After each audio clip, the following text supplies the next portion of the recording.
श्रद्धेय महानुभावों, व्याकरण की व्यवस्था में शब्द ज्ञान जनकं व्याकरणम, शब्द के बारे में गहन जानकारी व्याकरण के द्वारा प्राप्त होता है। इसके लिए पाणिनि, पतंजलि और कात्यायन ये तीन मुनि प्रसिद्ध हैं। इनके आधार पर सभी ग्रंथों का अध्ययन करना सरल सहज हो जाता है। यह दृष्टि रखकर पाणिनि व्याकरण के 4000 सूत्रों की व्याख्या क्रमशः करने के लिए कारक प्रकरण से शुरुआत किया गया है, जिसमें पहला सूत्र कारके, दूसरा ध्रुवम पाए पादानम। इसी क्रम में भीत्रार्थानां भय हेतु प्राजेर सोढ़ वारणार्थानामीप्सित अंतर्धौ एना दर्शनमिच्छति आख्यातोपयोगे जनि कर्तुः प्रकृति भुवः प्रभव। ये सभी सूत्र कारक प्रकरण के अंदर अपादान कारक संज्ञा करते हैं और क्रमशः सूत्रों के अंदर बातचीत के क्रम में चर्चा चली थी। कारक एक अधिकार सूत्र है और ये विषय सप्तमी होने के कारण कारक शब्द में सप्तमी विभक्ति है। सिंह बंधने धातु से विषय शब्द की सिद्धि होती है, यानी कि पूरे प्रकरण को बांध कर रखने वाला, पूरे प्रकरण के अर्थों को बताने का प्रथम आधिकारिक सूत्र कारके है, इसमें सप्तमी विभक्ति है। इसी क्रम में बातचीत चली थी कि वृक्षात् पत्राणि पतन्ति, पतन्ति क्रिया को बनाने वाला कारक कहलाएगा, क्योंकि क्रिया को बनाने वाला ही कारक है, यानी कि क्रिया का हेतु। क्रिया जो बनती है व्याकरण की विधा में, उसका हेतु कौन है, उसका कारण कौन है। और इसी क्रम में बात चली थी कि ध्रुवम पाए पादानम, निश्चित से अलग होने में अपादान कारक होता है और वृक्ष को अचल कहा गया था और इसमें पंचमी विभक्ति का निर्देश किया गया था। इसी क्रम में पत्राणि में कर्ता की बात की गई थी और इसके अंदर स्वतंत्रतः कर्ता से कर्ता कारक संज्ञा रख करके और पुनः प्रथमा विभक्ति की बात की गई थी। इसी क्रम में उदाहरण आया था कि वृक्षात् पत्राणि पतन्ति में वृक्ष में तो कारक है, पत्राणि में भी कारक है, लेकिन वृक्षस्य पत्रम पतति, वृक्ष का पत्ता गिरता है। इसमें वृक्ष और पत्र में समवाय संबंध है, यानी कि वृक्ष का पत्ता अंग है, अतः यहाँ पर संबंध हो रहा है। कारक विवक्षा के अधीन है, यानी कि वक्ता के ऊपर निर्भर करता है वह प्रयोग कैसा कर रहा है। यहाँ का प्रयोग स्पष्ट करता है कि यहाँ वृक्ष और पत्र में संबंध है, इसलिए यहाँ कारक नहीं है। इसी क्रम में बातचीत चली थी। उस बातचीत के अंदर बात ये चली थी कि जब स्थिरीकरण है, अचल है और वहाँ से अलग होना है, दूरी होना है, जैसे कन्या का विदाई है और एक स्थान से दूसरी जगह पर जाना है, तो इस क्रम में तो अपादान कारक की बात चली थी। अपादाने पंचमी से पंचमी भक्ति हुई थी और ngसी के जगह पर आत होकर वृक्षात की बात की गई थी। लेकिन यदि अश्व है और वह अश्व दौड़ रहा है और उसको हम कह रहे हैं धावतः अश्वात् बालकः पतति, दौड़ते हुए घोड़ा से बालक गिरता है। यहाँ पर घोड़ा गतिशील है और गिरना क्रिया है, और अश्वात में पंचमी विभक्ति हो रही है। अपादाने पंचमी से पंचमी विभक्ति हो रही है और पंचमी विभक्ति होने के कारण यहाँ पर अश्व से अश्वात शब्द दिखाई पड़ता है। लेकिन विचार यह करना है कि जब अचल है तब ही अपादान कारक है, तो यहाँ दौड़ते हुए घोड़ा की जब बात हो रही है तो यहाँ पर अचल कैसे है?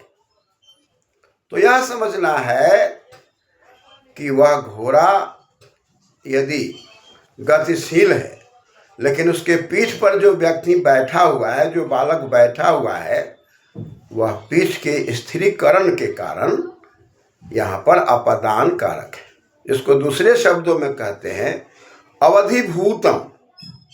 अवधि में अव है और डू धाए धारण पोषलयो धातु से उपसर्गे घो की से की प्रत्यय लगा हुआ है।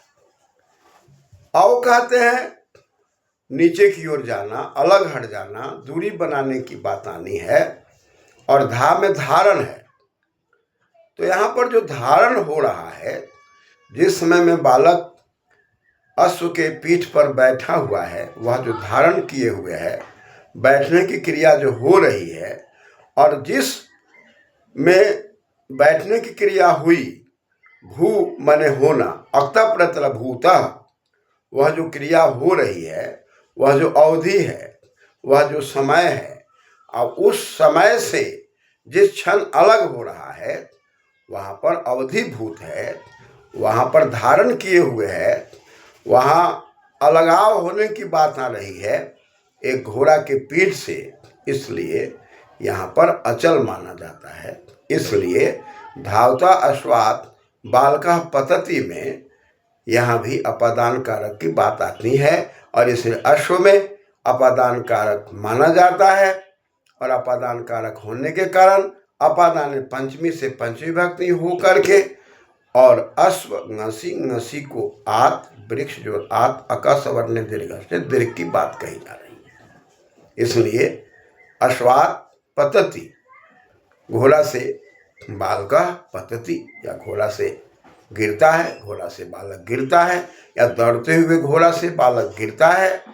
इन सब के अंदर अवधिभूत स्थिरता है, समय की स्थिरता है, वहाँ पर धारण करने की स्थिरता है। इसलिए यहाँ अपादान कारक की बात कही जा रही है। आगे पाणिनि जी के द्वारा या पतंजलि जी के द्वारा जो व्याकरण में भाष्य या महाभाष्य दिखाई पड़ते हैं, उसी में कहीं कहीं पर वार्तिक भी है, कहीं कात्यायन जी के भी वार्तिक दिखाई पड़ते हैं, कहीं महाभाष्यकार के भी वार्तिक दिखाई पड़ते हैं। भाषा जब गतिशील होती है और उसकी गतिशीलता जब अवरुद्ध होती है तो वहाँ पर वार्तिक का भी प्रयोग दिखाई पड़ता है। उस क्रम में जुगुप्सते, यहाँ जुगुप्सते जो क्रिया है वो घृणा करने के अर्थ में है, और गुप धातु है जो गोपन अर्थ में है। जब कोई व्यक्ति किसी से घृणा करता है तो वहाँ से अलग हटता है और वह अंतर्मुखी होके स्थिर होने लगता है। इस प्रसंग में अधर्मात् जुगुप्सते, अधर्म से वह घृणा कर रहा है। धर्म की प्रक्रिया में धीरे धारण धातु है मन प्रत्यय। जहाँ हम धारण करते हैं उसको धारण करके गतिशील होना चाहते हैं, और जिसको हम त्याग करते हैं वहाँ पर रुक जाते हैं, स्थिर हो जाते हैं। और उस अर्थ में यहाँ जुगुप्सते शब्द घृणा के अर्थ में, यानी कि वहाँ से वह गतिशील नहीं होना चाहता है, उस चीज़ से वह मुंह मोड़ लेना चाहता है, स्थिर होना चाहता है। इस अर्थ में भी अधर्मात् में अपादान कारक और पंचमी विभक्ति दिखाई पड़ती है। इसी क्रम में हम दूसरा यदि शब्द लेते हैं, और वह यदि शब्द है विरमति, तो विरमति में वि उपसर्ग है, रमु क्रीडायाम धातु है, जो खेल के अर्थ में प्रयुक्त होता है, आनंद के अर्थ में प्रयुक्त होता है। रमते आत्मनेपदी है। व्यांग परिभ्यो रम से वि उपसर्ग लगने के कारण यह परस्मयी पदी हो जाता है, अतः विरमति शब्द बनता है। अधर्मात् विरमति, यहाँ भी जो धर्म की प्रक्रिया है, गतिशील की प्रक्रिया है, वहाँ से अधर्म को देखकर स्थिरता की बात आ रही है, अतः यहाँ भी विरमति क्रिया के कारण अधर्मात् में अपादान कारक दिखाई पड़ता है। इसी क्रम में परमाद्यति भी एक शब्द है, यानी कि यह भी क्रिया के द्वारा या क्रिया के लिए प्रयुक्त है, प्र उपसर्ग है और मदि हर्षे अर्थ में धातु है, और दिवादिभ्य शयन से शयन होकर परमाद्यति बना हुआ है, यानी कि वह धर्म तो करना चाहता है, लेकिन कुछ ऐसी भी अवस्था है जहाँ से वह प्रमाद करता है, यानी कि धर्म में रुचि नहीं ले रहा है। अतः धर्म में रुचि लेकर के इंसान आगे बढ़ना चाहता है, लेकिन वहाँ भी वह अंतःकरण की ओर जाकर वह प्रमाद करने लग जाता है, आलस करने लग जाता है, स्थिर होने लग जाता है।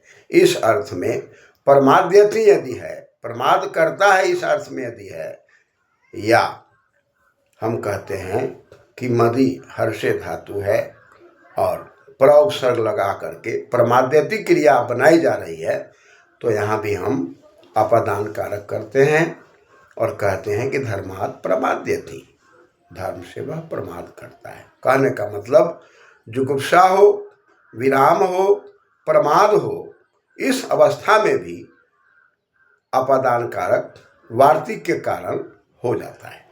अतः एक तो नियम हुआ कि ध्रुवम पाय पादनम क्रियाया सत्याम यद ध्रुवम विभागे तत्कारकम अपदान संजकम भवति, कारक की अनुवृत्ति आ रही है, और पुनः वार्तिक के कारण भी यहाँ पर जुगुप्सा, विराम, प्रमाद में भी अपदान कारक हो रहा है।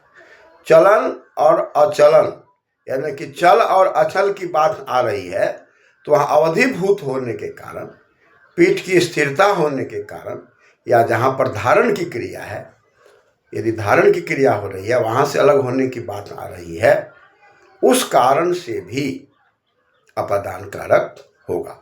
यह प्रसंग लगातार चल रहा है।